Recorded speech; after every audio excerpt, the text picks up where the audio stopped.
Happy holidays, everyone, and a happy new year to you. I hope 2021 has been a year of wonderful surprises and learnings, and you're looking forward to 2022. If you follow me, you know in the Maestro Mindset, I like to break things down into three categories: mind, body, and soul.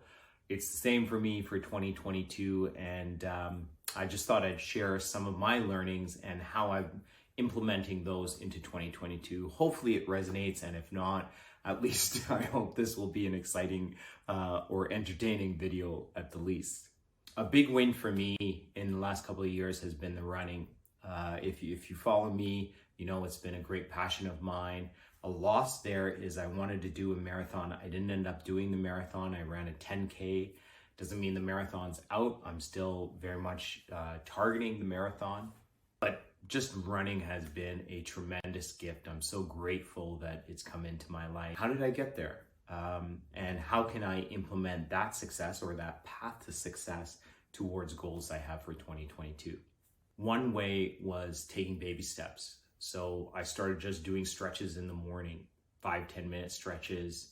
And you know, if you read the Maestro Manifesto, you would know about 10 push-ups, 10 sit-ups, 10 squats in the morning. So just taking these baby steps and building on that momentum, and also recognizing not to take it too far.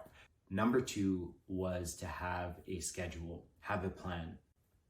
It's really great to have these ambitious goals, but once you're there, especially in something like running, you don't want to have to think about it in the moment.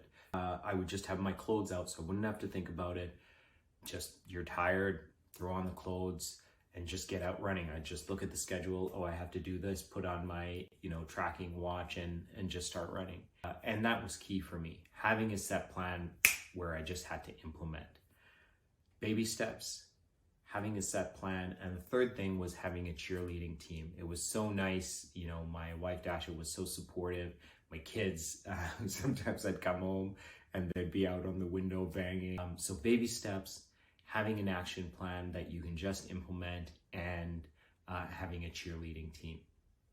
So what am I thinking about for the new year? I'm thinking about, being more consistent with my journaling, which is going to lead up to a lot more writing.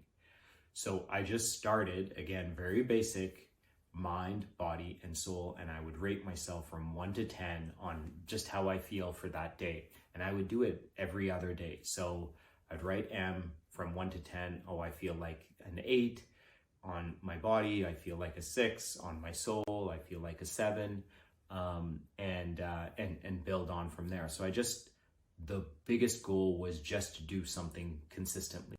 I also wanted to share with you some thoughts that I have for 2022, things that I'm looking out for. One thing that's very important to me is service. How am I showing up for service within my community? How can we support them? It's not just about money, but showing our support in terms of words, in terms of acts of kindness. This is very important to me. Thinking about my business, I'm really looking at the opportunities in terms of Web3. What are the opportunities that we can use to take Computech to the next level as it relates to Web3 or other businesses that I'm involved in? I think there's tremendous opportunity in this space. And I think it's still the Wild West in terms of things that are happening there. But there's one thing about looking at it from the sidelines, and there's another thing about being actively involved. Learning new skills is going to be a huge thing. I think, I can't remember when I put out this article, but kind of jumping onto the Harvard Business Review article of talking about in your career, you need to learn at minimum 10 new skills to be, relevant within your career in the workforce. So that's some of the things that I'm thinking about. I'd love to hear your comments. If any of this resonates with you, I'd love to hear your thoughts. I wish you the very best for 2022. I think it's going to be a very exciting time for all of us. New opportunities. We've just come out of this period where we've dug deep and really thought about the things that we want to focus on. And now it's a time to implement and really jump onto those opportunities.